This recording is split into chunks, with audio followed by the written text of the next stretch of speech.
സദൃശ്യവാക്യങ്ങൾ 2. മകനെ, ജ്ഞാനത്തിന് ചെവി കൊടുക്കുകയും ബോധത്തിന് നിന്റെ ഹൃദയം ചായ്ക്കുകയും ചെയ്യേണ്ടതിന് എൻ്റെ വചനങ്ങളെ കൈക്കൊണ്ട് എൻ്റെ കൽപ്പനകളെ നിന്റെ ഉള്ളിൽ സംഗ്രഹിച്ചാൽ നീ ബോധത്തിനായി വിളിച്ച് വിവേകത്തിനായി ശബ്ദം ഉയർത്തുന്നു എങ്കിൽ, അതിനെ വെള്ളിയെപ്പോലെ അന്വേഷിച്ച് നിക്ഷേപങ്ങളെപ്പോലെ തിരയുന്നു എങ്കിൽ, നീ യഹോവ ഭക്തി ഗ്രഹിക്കുകയും ദൈവപരിജ്ഞാനം കണ്ടെത്തുകയും ചെയ്യും. യഹോവയല്ലോ ജ്ഞാനം നൽകുന്നത്. അവൻ്റെ വായിൽ നിന്ന് പരിജ്ഞാനവും വിവേകവും വരുന്നു. അവൻ നേരുള്ളവർക്ക് രക്ഷ സംഗ്രഹിച്ച് വയ്ക്കുന്നു.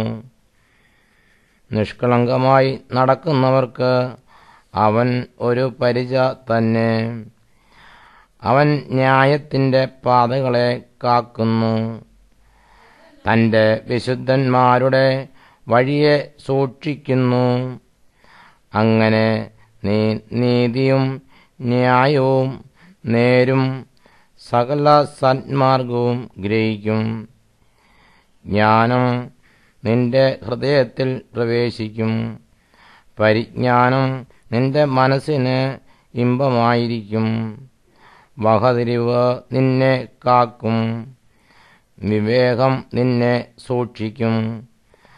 അതു നിന്നെ ദുഷ്ടന്റെ വഴിയിൽ നിന്നും വിഘടം പറയുന്നവരുടെ കൂട്ടത്തിൽ നിന്നും വിടുവിക്കും.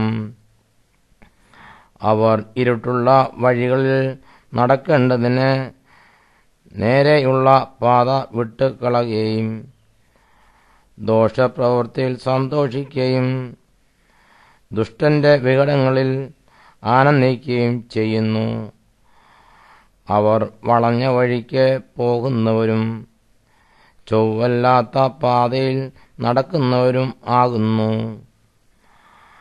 അതു നിന്നെ പരസ്ത്രീയുടെ കയ്യിൽ നിന്നും ചക്കരവാക്കു പറയുന്ന അന്യ സ്ത്രീയുടെ വശത്തുനിന്നും വിടുവിക്കും.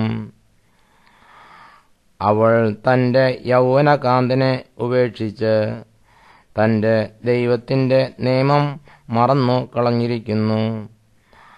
അവളുടെ വീട് മരണത്തിലേക്കും അവളുടെ പാതകൾ പ്രേതന്മാരുടെ അടുക്കലേക്കും ചാഞ്ഞിരിക്കുന്നു. അവളുടെ അടുക്കൽ ചെല്ലുന്ന ഒരുത്തനും മടങ്ങി വരുന്നില്ല. ജീവന്റെ പാതകളെ പ്രാപിക്കുന്നതും ഇല്ല.